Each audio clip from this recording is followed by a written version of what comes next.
جھجک ان یتیموں کا مال کھاتے پیتے ہیں اور ہر طرح سے استعمال کرتے ہیں، حالانکہ یہ سب ناجائز ہے۔ اب ایک شخص اپنی فیملی کے ساتھ رہتا تھا، والدین کے ساتھ جھگڑا ہوا، اس نے الگ رہنا شروع کر دیا۔ الگ رہنا شروع کیا تو اس نے اپنی ایک دکان بنا لی، اپنی دکان چلا رہا تھا، اچانک اس کا انتقال ہوا اور وہ مر گیا، تو والدین جو اس کی اپنی ایک دکان تھی اس پر قبضہ کر لیا، اور اس کے جو یتیم بچے تھے اور بچیاں تھیں اس میں سے اس کو کچھ بھی حصہ نہ دیا۔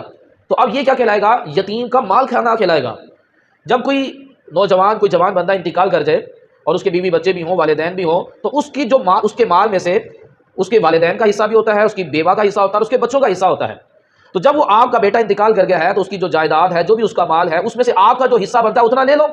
سارے پہ تو نہ قبضہ کرو۔ اگر سارے مال پر قبضہ کر لیں گے تو سارے مال میں اس میں یتیم بچوں کا بھی حصہ ہے، تو ساری جائیداد پر قبضہ کر لیا تو اس کا مطلب یہ کہ آپ یتیموں کا مال بھی ہڑپ کر دیں۔ تو اس لیے فقہاء کرام نے لکھا کہ اگر کوئی شخص انتقال کر جاتا ہے اور ایک جوائنٹ فیملی رہ رہی ہے اور اس کے ابھی بچے چھوٹے ہیں، وہ انتقال کر گیا، تو اس کی مال میں سے، اس کی جائیداد میں سے اس بچوں کا حصہ ہے، تو جب تک ترکہ تقسیم نہیں کیا گیا، وہ لوگ اگر ختم بھی دلائیں تو ان کے ہاں ختم کا نہ جایا جائے، نیاز کا کھانا نہ کھایا جائے، کیونکہ ابھی تک ترکہ تقسیم نہیں ہوا، انہوں نے یتیم کا مال الگ نہیں کیا، تو وہ جو نیاز دلا رہے ہیں اس نیاز کے اندر یتیموں کا مال ہے،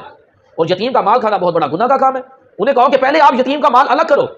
پھر جا کر تمہاری سے ہاں دعوت کا کھانا کھایا جائے گا، نیاز کا کھانا کھایا جائے گا۔ ادروائز ایسے گھر میں جس میں یتیم بچے ہوں اور ان کا مال ابھی تک الگ نہیں کیا گیا، اس گھر میں جا کر دعوت کا کھانا کھانے کی اجازت نہیں ہے، ورنہ اگر ہم وہاں جا کر کھانا کھاتے ہیں تو ہم بھی زمرے میں آ جائیں کہ ہم نے یتیم کا مال کھایا۔